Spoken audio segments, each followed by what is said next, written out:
Assalamualaikum warahmatullahi wabarakatuh. Apa kabar teman-teman semua? Semoga kita semua selalu dalam lindungan Allah Subhanahu wa taala ya. Dimudahkan segala urusannya, selalu bersyukur dan pastinya bahagia. Amin. Nah, kesempatan kali ini saya akan membagikan satu cerita. Seperti apa ceritanya? Mari kita mulai. Sebagian kisah yang dialami oleh Dela saat dirinya masih seumur jagung, karena kelahirannya tepat di malam 1 Suro. Di dalam sekolah pasti ada kegiatan perkemahan. Salah satunya adalah persami atau perkemahan Sabtu Minggu. Kegiatan persami ini diperlukan agar dapat menumbuhkan kemandirian dari para siswa. Namaku Dela. Aku tinggal di sebuah desa yang terletak di ujung Pulau Jawa. Aku lahir dan dibesarkan di desa yang sama, dan saat ini aku baru saja duduk di bangku kelas 1 SMP. Sebelum melakukan kegiatan belajar mengajar, setelah kenaikan kelas, pihak sekolah selalu mengadakan kegiatan persami. Saat kenaikan kelas, sebelum kegiatan ini dilaksanakan, aku mencoba mempersiapkan mental serta barang yang nantinya aku butuhkan saat kegiatan persami ini. Sebelum aku sempat mengundurkan diri dari kegiatan itu, tapi keinginanku untuk mundur ditolak oleh panitia persami, karena dirasa aku masih terlihat sehat dan tidak memiliki penyakit yang serius. Sebelumnya pihak sekolah melakukan tes kesehatan kepada semua orang yang terlibat dalam kegiatan persami ini. Panitia juga berpesan kalau kegiatan ini sangat penting untuk kemandirianku. Di sini aku harus benar-benar menyiapkan keberanian lebih untuk mengikuti kegiatan ini, secara mental dan fisik. Karena semenjak kecil sering mengalami hal yang tidak sewajarnya diterima oleh anak seusiaku. Hari sudah sore, terik matahari mulai menghilang dan menandakan aku harus segera berangkat ke sekolah untuk mengikuti kegiatan persami ini. Dari rumah aku sudah siap untuk berangkat menuju ke sekolah dengan berjalan kaki menggunakan seragam pramuka yang lengkap dengan tas ransel yang sudah kubawa. Di jalan perkampunganku menuju sekolah sangatlah padat penduduk dan banyak lalu lalang orang dengan kesibukannya masing-masing. Aku yang sedang berjalan sesekali menyapa mereka. "Mari Pak, Bu," kataku. Mereka tersenyum memandangku. Mereka menerima dengan baik sapaanku. Namun lain hal dengan Pak Joko. Setelah aku menyapanya dengan sopan, tiba-tiba saja dia berkata, "Hati-hati Del, kamu dalam bahaya. Tetap bawa barang itu kemana-mana." Aku yang tidak mengerti apa maksud dari perkataan Pak Joko, seketika berlari ketakutan. Pak Joko adalah orang parubaya, berkumis tipis, berumur 50 tahunan. Dipercaya lebih mengerti dengan hal-hal spiritual. Maka dari itu banyak anak-anak yang takut dengannya, karena sikapnya yang terkadang aneh. Dan bahkan seringkali setiap melewati rumahnya, tercium aroma menyan yang begitu menyengat. Sesampainya di sekolah, aku bertemu dengan Lia, saat langkahku tepat di depan gerbang sekolah. Lia itu adalah teman satu kelasku. Dia anak yang pintar dan selalu mendapatkan ranking 1 saat duduk di bangku SD. Selain itu, Lia juga sering diikut sertakan perlombaan hingga tingkat kabupaten. Walaupun badannya terbilang sangat kecil, fisiknya pun sangat kuat dibandingkan yang lainnya. Aku dan Lia pun berjalan masuk ke dalam sekolah, menuju ke sebuah taman kecil yang letaknya tepat di depan kelas kami. Sembari duduk dan berbincang persoalan bekal yang kami bawa. Sesekali kami juga melihat siswa-siswi yang lain satu persatu masuk ke dalam sekolah. Kegiatan ini diwajibkan untuk semua siswa dari kelas 7 hingga kelas 9, yang terbagi menjadi beberapa grup. Tepat pukul 16, suara peluit dari seseorang panitia di halaman sekolah terdengar begitu keras, yang menandakan seluruh siswa-siswi harus segera berbaris sesuai dengan grup masing-masing. Aku dan Lia yang kebetulan saat itu tergabung dalam satu grup segera berjalan dan mengikuti barisan yang diarahkan panitia di halaman sekolah. Upacara pembukaan bersami berlangsung di halaman sekolah. Siswa dan siswi terlihat sudah berbaris, rapih. Pelepasan sekaligus doa dalam rangka bersami ini dihadiri oleh kepala sekolah yang sejak tadi sudah berdiri di atas panggung kecil di depan barisan siswa. Kepala sekolah merasa sangat bangga atas partisipasi muridnya yang begitu antusias mengikuti kegiatan bersami kali ini. Suara peluit yang terdengar sedikit panjang sedang ditiup oleh panitia pelaksanaan kegiatan bersami ini dan menandakan pelepasan bersami ini diresmikan oleh kepala sekolah. Dari arah belakangku terdengar suara rempus yang cukup keras. Dan benar saja, saat aku toleh, baru saja 3 bus berwarna hijau telah berhenti di jalan raya depan sekolahku.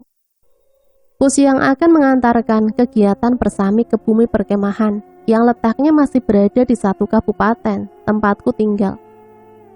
Jarak sekolah dengan bumi perkemahan cukup jauh dan memakan waktu hingga 1 jam perjalanan. Setelah upacara pelepasan dibubarkan, secara bergantian aku dan yang lain berjalan masuk ke dalam bus yang disewa pihak sekolah sesuai dengan kelasnya masing-masing. Dari balik kaca bus, aku duduk memandang hijaunya sawah dan perkebunan di sepanjang jalan menuju ke bumi perkemahan. Lia tiba-tiba menepuk bahu kiriku dengan tangannya. "Del, kamu kenapa melamun?" ucap Lia perlahan. Pandanganku yang masih fokus melihat hijaunya pemandangan yang terlihat di luar bus tiba-tiba terkesiap, lalu menoleh ke arah Lia yang duduk tepat di sebelahku. Enggak Lia, itu pemandangannya bagus," jawabku dengan singkat, dengan tujuan agar tidak ada percakapan lebih lanjut. Aku melamun bukan karena indahnya pemandangan di luar sana, melainkan ketakutan yang akan kualami nanti jika berada di bumi perkemahan yang pastinya sosok-sosok dari alam yang berbeda sudah banyak yang menantiku. Walaupun sebelumnya aku sudah dibekali benda yang disebut songgol, yang aku sendiri tidak tahu apa isi dari benda itu. Benda yang diselimuti kain berwarna hitam dan bertali yang sekarang berada di genggaman tanganku. Suara angin dari rempus terdengar lebih keras dari sebelumnya. Aku terbangun dan melihat keberadaanku saat ini benar-benar di sebuah lahan parkir bumi perkemahan. Tempat kegiatanku bersami akan dilaksanakan. Terlihat jelas ukiran kayu dengan menggunakan cat warna putih yang bertuliskan "Selamat datang" pada gapura masuk bumi perkemahan. Siswa-siswi juga terlihat sudah mulai turun dari busnya masing-masing, lalu berjalan menuju halaman utara. Di sana ketua panitia sudah berdiri dan meniupkan peluit yang menandakan untuk segera berbaris sesuai dengan grupnya. Aku pun segera turun dan sesaat setelah aku melewati gapura itu, tiba-tiba saja kepalaku seperti dilempar batu kerikil kecil hingga membuatku berteriak kesakitan. "Aduh," kataku. Aku sekelebat melihat bayangan sosok hitam di balik pohon besar yang berada di samping gapura bumi perkemahan. Lia yang saat itu berada di sampingku sontak menoleh dan bertanya, "Kenapa, Del?" Aku yang tak ingin Lia menimpal pertanyaan semakin jauh, mencoba kututupi dengan kata-kata, "Tidak Lia, tidak apa-apa, cuma tersandung batu." Yang pada saat itu jalanan memang masih terbuat dari tanah dan berbatu. Lia lagi-lagi mencoba bertanya kepadaku dan ingin aku jujur apa yang sebenarnya terjadi denganku. Karena sejak keberangkatan tadi banyak hal janggal yang terjadi. Aku pun yang tak ingin Lia tahu apa yang sebenarnya terjadi padaku dan mencoba mengalihkan pembicaraannya. Ini dengan mengajak Lia untuk segera menuju ke halaman bumi perkemahan karena akan segera dimulai. Di tengah langkahku berjalan, aku segera menyimpan songgol itu ke dalam celanaku yang sebelumnya sudah ada di genggaman tanganku. Jam sudah menunjukkan pukul 17:30. Setelah berbaris dan mendapatkan pengarahan dari panitia, aku dan yang lain harus segera membangun tenda yang sudah disiapkan panitia sebelumnya. Setiap tenda diisi sesuai dengan kelompoknya masing-masing dan dipisah antara laki-laki dengan perempuan. Pendirian tenda berada di sebuah lahan bukit yang disekelilingi pohon rimbun layaknya hutan belantara. Pada bumi perkemahan ini juga terdapat fasilitas toilet dan musola yang letaknya tidak jauh dari tempat perkemahan. Namun fasilitas yang ada di bumi perkemahan itu terlihat sudah begitu tua. Terlihat tembok serta atapnya sudah berlumut pada sisi tertentu dan kayu kusainya tampak sudah sedikit rapuh. Setelah aku, Lia dan yang lain dalam satu grup sudah mendirikan tenda, terdengar suara azan berkumandang dari toa musola. Ketua regu kelas seketika mempersilahkan aku dan yang lain untuk segera pergi ke musola untuk menunaikan ibadah sholat maghrib. Saat melaksanakan sholat, aku berada di barisan paling belakang yang masih beralaskan koran bekas tepat di atas tanah, karena musola itu sendiri tidak mampu menampung jamaah yang begitu banyak. Dengan khusyuk kami melaksanakan ibadah bersama-sama. Namun sesaat setelah salam, tiba-tiba saja ada seorang anak seumuranku berdiri tegak di samping pohon rambutan, menyeringai dengan memakai baju seragam pramuka lengkap dengan wajah yang perlahan aku sematkan. Wajahnya sudah dipenuhi darah merah segar menetes ke leher sosok itu. Sontak aku pun berteriak dengan keras, lalu melangkah mundur dalam posisi duduk. Teriakanku membuat semua jamaah sholat di musola seketika terkejut dan melihatku dengan pandangan yang cemas. Saat itu aku pingsan dibuatnya. Hari begitu cepat, jam sudah menunjukkan pukul 7 malam, yang menandakan kegiatan akan segera dimulai.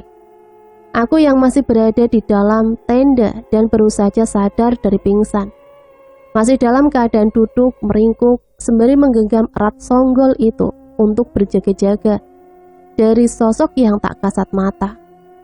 Dari balik kain tenda aku melihat bayangan api menyala begitu besar. Api unggun yang sudah disiapkan sebelum upacara persami ini dimulai. Namun bayangan api itu tiba-tiba saja perlahan berubah menjadi sosok kepala berambut gondrong. Bayangan itu seolah mendekat ke arahku dan terlihat semakin besar. Dan kali ini aku benar-benar terancam sendirian dan hanya ucapan doa dalam hati yang aku lakukan. "Dor," ucap Lia dengan nada tinggi.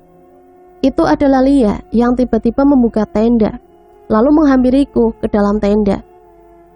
"Del, gimana keadaanmu?" kata Lia. "Aku sudah tidak apa-apa, Lia," jawabku yang masih dalam keadaan terkejut dengan masih perasaan was-was. "Acara akan segera dimulai, ayo ikut, ada api unggun besar." Lia mengajakku mengikuti acara itu agar aku tidak sendirian di dalam tenda. Dan alangkah baiknya mengikuti acara itu agar bisa segera meleburkan rasa ketakutanku. Sontak Lia menarik tangan kananku, mengajakku segera keluar dari tenda ini. Lia yang tidak sengaja memegang benda asing itu di lenganku dan melihat benda yang aku bawa terbungkus oleh kain hitam. "Del, apa ini? Ini jimat ya?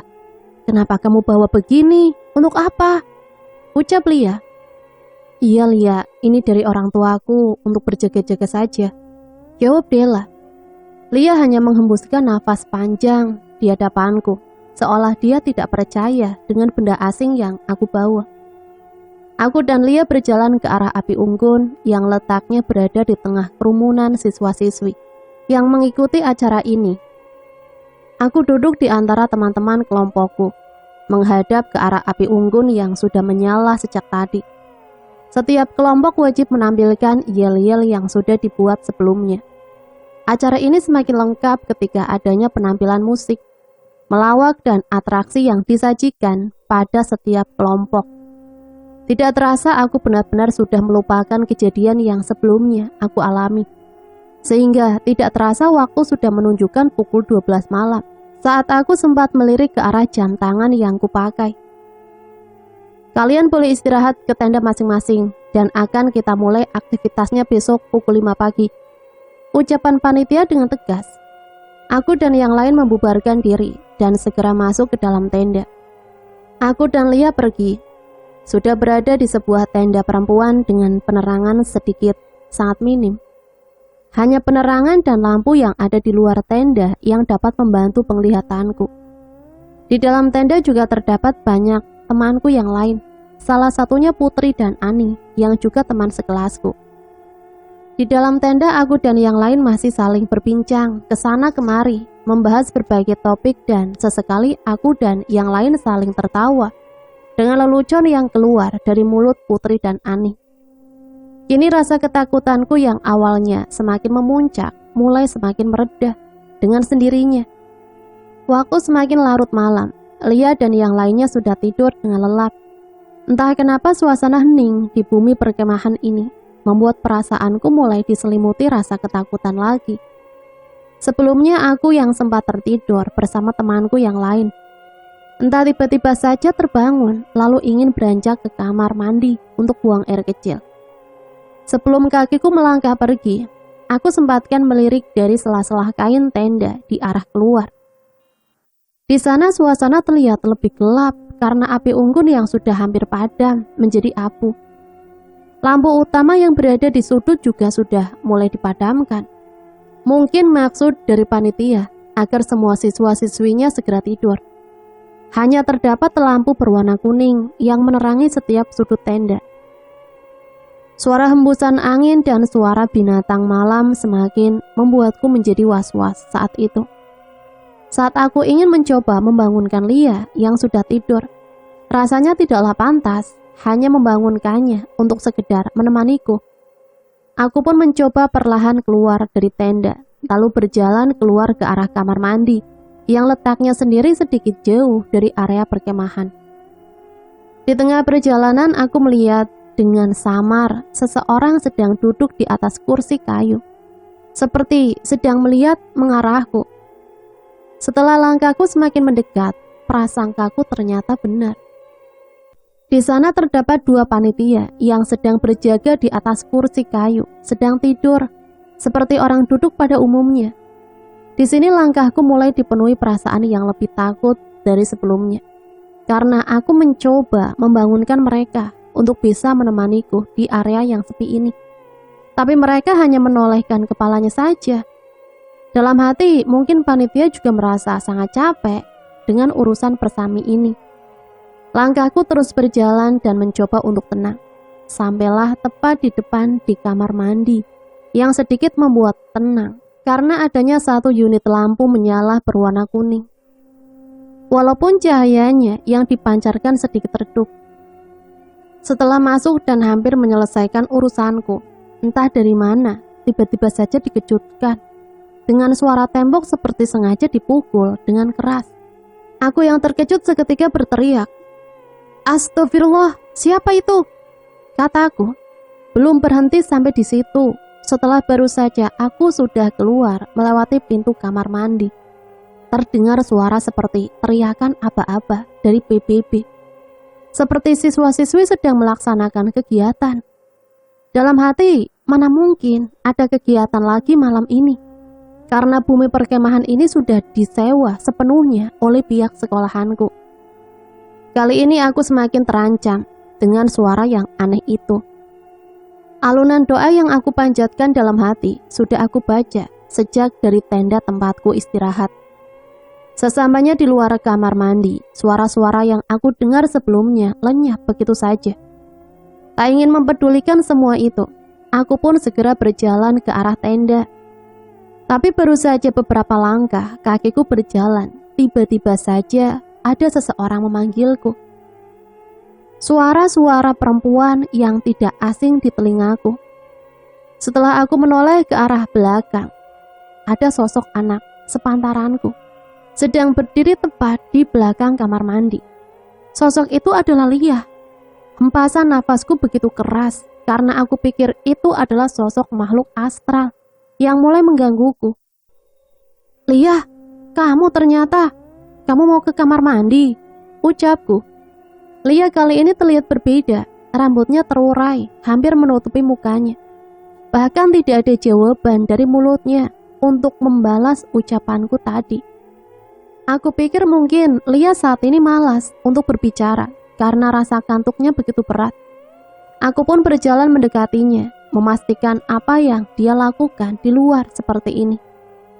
Setelah aku coba menanyakan urusannya, tiba-tiba saja tanpa ada suara yang keluar dari mulutnya, tangan kanan Lia bergerak, kaku menunjuk ke arah hutan, tepat di belakang kamar mandi yang terlihat lebih gelap.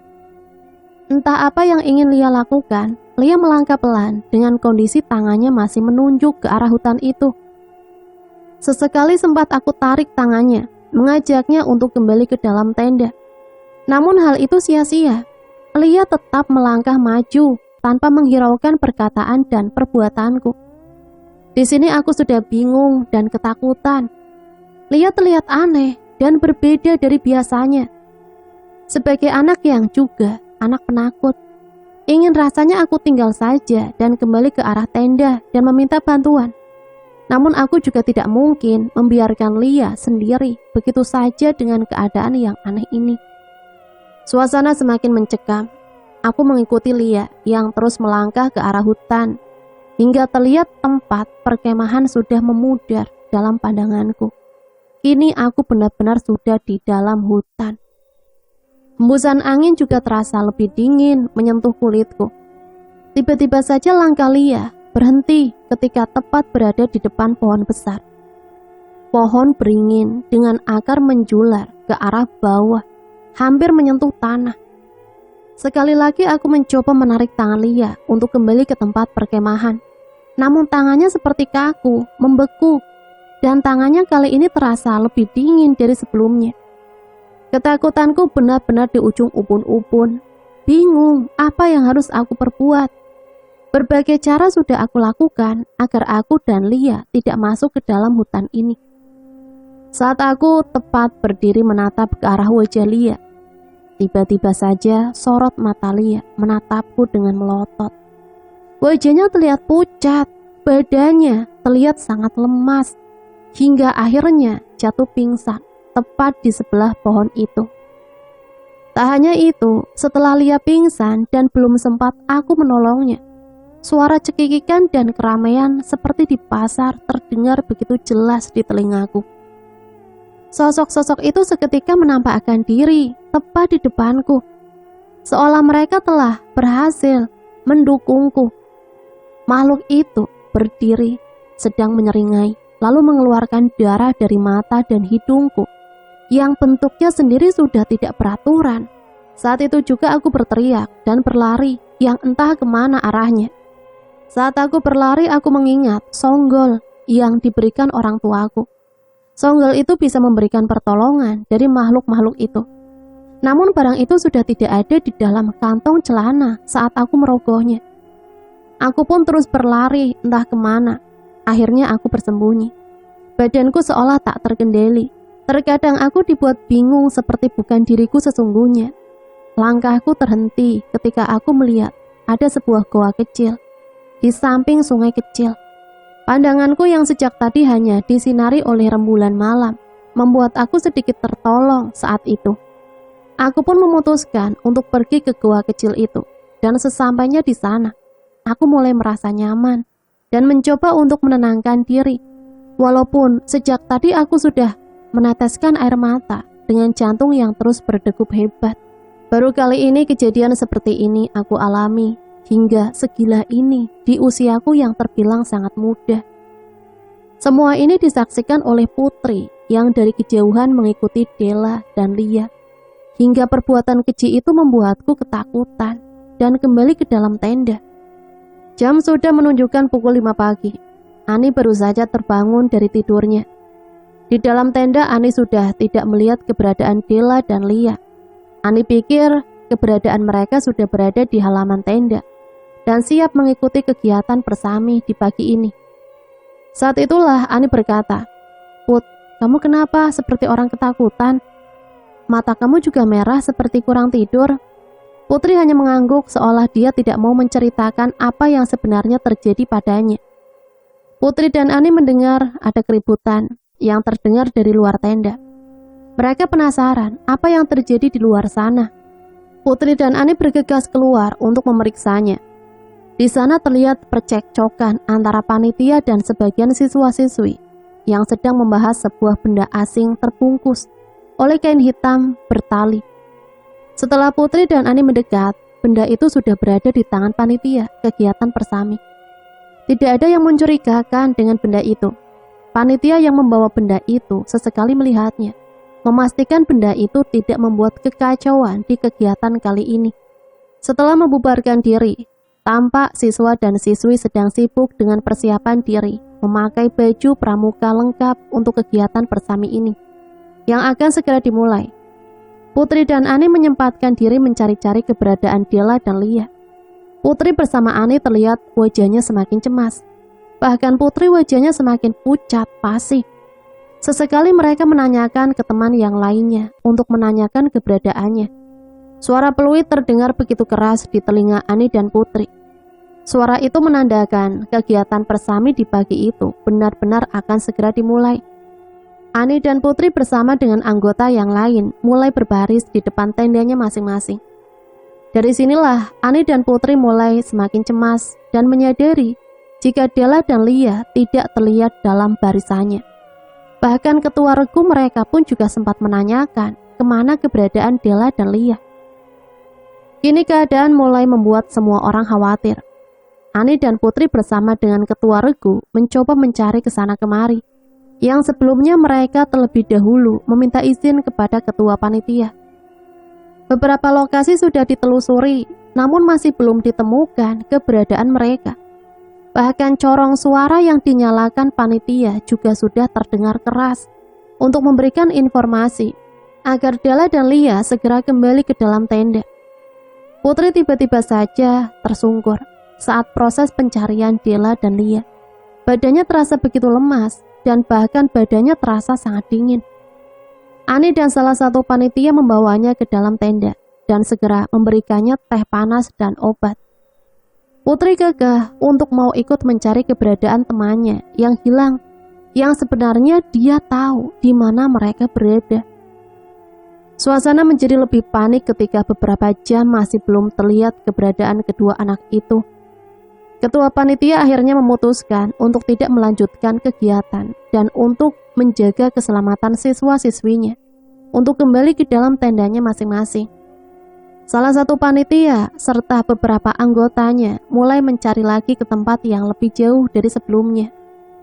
Putri yang mendampingi Ani sesekali berteriak menyebut nama Della dan Lia. Namun usaha kali ini juga terbilang sia-sia. Hari sudah sore, masih belum juga ditemukan keberadaan Della dan Lia. Entah jejak kaki siapa saat ketika Ani keluar dari kamar mandi, tidak sengaja melihat tanah yang lembek, yang meninggalkan jejak membentuk sepatu, dan ukurannya hampir sama dengan Ani. Jejak dua pasang sepatu itu mengarah jauh ke dalam hutan, yang Ani sendiri tidak tahu kemana arah itu berakhir. Untuk sekali lagi memastikan jejak itu bersama Putri, yang sebelumnya Ani panggil di ujung kamar mandi itu. "Put, ini seperti jejak kaki kan?" kata Ani. "Apa ini jejak Lia dan Della? Ukuran sepatunya hampir sama dengan kita," jawab Putri, sembari sepatunya diarahkan tepat di sebelah jejak itu untuk bersama-sama menyesuaikan ukurannya. Tak berselang lama Ani segera mencari panitia dan memperlihatkan apa yang sedang mereka temukan. Tanpa basa-basi panitia bersama yang lainnya seketika mengikuti arah jejak itu. Mereka pikir itu mungkin jejak yang dapat menemukan keberadaan Della dan Lia. Langkah demi langkah tidak terasa, panitia dan yang lainnya sudah sampai di area hutan. Yang memang langkah mereka sudah melewati garis batas area bumi perkemahan. Jarak pandangannya kini sudah mulai terbatas. Embun malam sudah perlahan terlihat di atas pepohonan besar di sekitarnya. Setelah melewati medan yang mulai sulit, panitia yang berada paling depan langkahnya terhenti ketika jejak itu sedikit demi sedikit menghilang, ditutupi oleh rimbunya daun kering yang begitu banyak. Mereka semua mulai bingung kemana arah yang akan mereka tuju. Karena terlihat jalanan yang penuh dedaunan ini bercabang menjadi dua, yang dibelah oleh pepohonan rindang. Hal itu tidak membuat mereka berhenti sampai di sini. Mereka mencoba berpencar, menelusuri kedua arah jalan tersebut. Saat sebelum mereka melangkah jauh, tiba-tiba saja salah satu panitia melihat seseorang sedang tergeletak di bawah pohon. Mereka semua seketika berlari mendekatinya, lalu memastikan siapa yang berada di sana. Dan benar saja, mereka tepat di depannya. Tepat di bawah pohon beringin, Lia tergeletak, mengenaskan di atas tanah yang setengah basah itu. Kondisinya kini pingsan dengan wajahnya dipenuhi goresan luka yang masih mengeluarkan darah segar. Tak hanya itu, matanya meneteskan air mata. Putri dan Ani yang ikut melihatnya seketika berteriak, tegang, ketakutan. Mereka meringkuk dan menangis melihat Lia dengan kondisi seperti itu. Mereka semua berpikir, hewan mana yang tega membuatnya seperti itu. Panitia dan yang lainnya membawa Lia untuk dibawa ke rumah sakit terdekat dengan ditemani kedua orang tuanya. Orang tua Lia sudah sebelumnya dihubungi oleh panitia setelah ditemukannya keberadaan anaknya. Tak berhenti sampai di sini. Kehilangan Della juga masih menjadi misteri. Beberapa panitia dan penjaga bumi perkemahan juga dikerahkan untuk mencari keberadaan Della. Bahkan orang tua Della sudah datang saat jasad Lia baru saja ditemukan. Orang tua Della begitu histeris melihat Lia yang meninggal dengan cara yang seperti itu. Mereka khawatir hal ini juga menimpa Della. Berbagai cara sudah dilakukan untuk mencari Della, dan hingga matahari mulai perlahan terbenam, belum ada satu orang pun yang menemukannya. Setelah kejadian itu, Putri seperti orang yang gila. Dia tiba-tiba saja duduk, meringkuk setelah kembali ke depan tenda, menutupi telinga dengan kedua tangannya, dan sesekali rambutnya diterkam dengan kedua tangannya. Ani mencoba menenangkannya dan mencoba menanyakan apa yang terjadi padanya. Tapi semua itu sia-sia, dia seperti ketakutan luar biasa. Ani mencoba mencari bantuan teman yang lain untuk menjaga dirinya untuk tetap di tenda dan kembali mencari lagi keberadaan Della di hutan yang sinting itu. Terlihat Pak Joko baru saja turun dari motor era 90-an. Beliau memarkirkan motornya tepat di depan gapura bumi perkemahan, tempat di mana persami dilakukan. Kedatangan beliau disambut oleh kedua orang tua Della. Terlihat wajah kedua orang tua Della begitu cemas, menceritakan kejadian apa yang telah terjadi pada anaknya. Tak banyak perkataan, Pak Joko melangkah ke tempat tenda Della, yang sejak tadi sudah diperhatikan oleh Putri dari kejauhan. Tiba-tiba saja dia berkata, "Banggol itu sudah tidak dibawa oleh Della." Orang tua Della semakin menjadi panik, karena banggol itu sangat membantu Della terhindar dari makhluk gaib yang mengganggunya. Banggol itu dipersiapkan oleh Pak Joko atas permintaan orang tua Della. Salah satu panitia yang juga menemani Pak Joko tiba-tiba saja menyodorkan barang yang diselimuti kain hitam itu dari saku celananya. "Ini songgol yang saya kasih untuk Della. Dari mana kamu dapatkan itu?" kata Pak Joko. Panitia itu menjawab pertanyaan Pak Joko kalau bonggol itu didapat saat pagi hari tergeletak di atas tanah di sekitaran api unggun. Kemungkinan bonggol itu jatuh saat acara api unggun berlangsung. Tak ingin Della menjadi sasaran para makhluk gaib, Pak Joko segera bertindak. Beliau menyalakan api unggun kecil tepat di depan tenda Della dan menyalakan dupa serta menaburkan minyak kasturi di sekitaran area tenda. Pak Joko terlihat berkomat-kamit seperti membaca mantra, seolah dia meminta izin pada penghuni bumi perkemahan untuk bisa mencari keberadaan Della. Tak berselang lama, entah bagaimana bisa, Pak Joko mendapat sebuah petunjuk jika Della sekarang berada di sebuah goa kecil yang ada di dalam hutan yang tidak jauh dari bumi perkemahan ini. Tidak ada yang tahu di mana tempat goa itu berada. Panitia seketika berinisiatif untuk bertanya pada penjaga bumi perkemahan. Dan benar, tempat itu tidak asing bagi seorang penjaga yang sudah lama dikelolanya. Tak berpikir panjang, semua orang, bahkan Putri yang masih didampingi oleh temannya yang lain, pergi mengikuti penjaga bumi perkemahan ke arah gua itu. Mereka menyusuri hutan yang begitu lebat, melewati beberapa sungai kecil, dan bahkan sesekali akses jalan licin harus dilewati. Langit mulai gelap, hujan rintik ditemani petir serta angin yang semakin sedikit kencang. Semua orang masih kekeh untuk mencari di mana keberadaan Della. Bahkan mereka menggunakan senter yang dibawanya untuk menerangi langkah mereka. Setengah jam akhirnya terlihat sebuah goa yang semua orang cari. Dan sesampainya di sana terlihat Della, dia mematung dengan posisi duduk di dalam goa. Tak hanya itu saja, setelah semua orang mendekatinya, bola matanya tiba-tiba berubah menjadi merah maron, menatap ke arah Pak Joko. Tatapannya seolah tahu ingin mengancam dirinya. Della sudah kerasukan sosok penghuni hutan ini, dan Pak Joko adalah satu-satunya orang yang bisa menolongnya saat ini. Kedua orang tua Della terlihat bingung apa yang sedang terjadi pada anaknya. Berulang kali kedua orang tuanya meminta tolong kepada Pak Joko untuk bisa menyelamatkannya. Tak banyak berkata, Pak Joko segera mengeluarkan dan menyalakan dupa yang dibawa di dalam tas miliknya. Songgol yang sudah digenggamnya, Pak Joko juga dibukanya untuk menolong Della. Pak Joko juga meminta pertolongan pada semua orang yang ada di sekitarnya untuk berdoa, melantunkan ayat-ayat suci Al-Quran. Della semakin tidak terkendali, dirinya menjadi-jadi seperti seekor macan buas yang ingin menerkam mangsanya. Mengaung lalu merangkak ke arah Pak Joko. Pak Joko yang sudah membuka isi dari songgol itu, segera mengarah isi songgol itu ke dalam mulutnya. Songgol itu berisi kulit harimau sebagai jimat penangkal dari makhluk gaib yang mengganggunya. Karena Della terlahir begitu spesial pada malam Jumat Kliwon. Setelah itu Della memuntahkan songgol itu bersama dengan darah yang keluar dari mulutnya. Della seketika sadar memanggil kedua orang tuanya, lalu pingsan seketika di tangan Pak Joko. Saat itu juga persami dibubarkan untuk menjaga keselamatan siswa-siswinya dan segera kembali ke rumahnya masing-masing. Della dibawa ambulan untuk diperiksa kondisinya di rumah sakit terdekat. Sebelum keberangkatan ambulan itu, Pak Joko berkata jika kematian Lila disebabkan karena Della yang sudah dirasuki makhluk gaib, penguasa hutan di bumi perkemahan ini. Makhluk gaib yang ada di hutan juga tidak terima dengan perbuatan Lia yang dengan sengaja membuang sesajen di pohon beringin itu. Saat dirinya menelusuri area bumi perkemahan, bahkan Della sendiri juga terancam oleh sosok-sosok di hutan ini.